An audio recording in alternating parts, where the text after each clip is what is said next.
Hello and Happy New Year to everyone. This is the daily Forex report for January 2nd.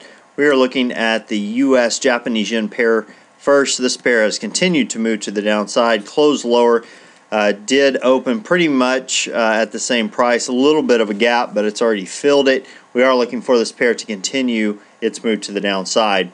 If we do get a reversal, look for it to go up to 81.90, possibly moving down to 80.51. Look for some resistance around 81.50 and look for some support around 80.90.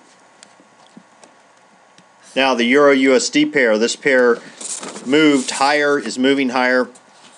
It has not broken previous areas of resistance, but we are still looking for it to move to the upside. Overall, look for some resistance around 134.22 and look for some support around 132.75.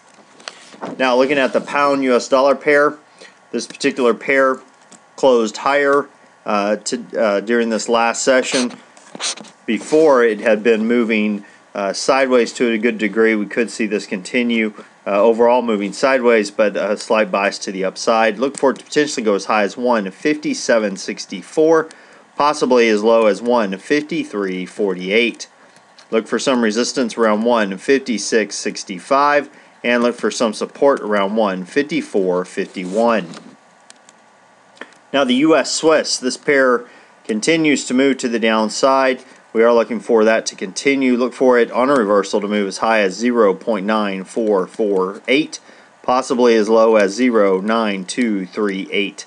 Look for some resistance around 0.9396 and look for some support around 0.9295.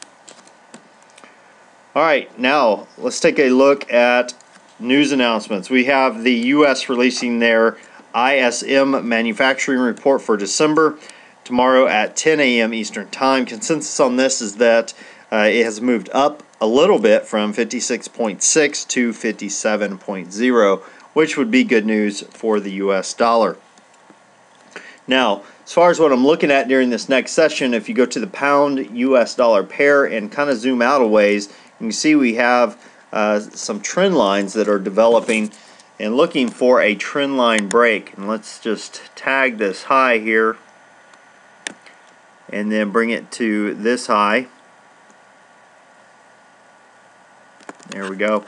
And then we'll take this next one, our next trend line, to the previous high, previous session's high, and let's zoom back in a little bit. Okay, now we have an area basically that we can look for a break if the market does move higher. Did gap down. Typically we have an 89.1% chance of it retracing on a gap down to the previous Friday's close, which is right here. If we get a break above that, look for a buy and look for it to come up to here and potentially exit at that point. Using a 1-to-1 risk to reward ratio on this one would be advisable.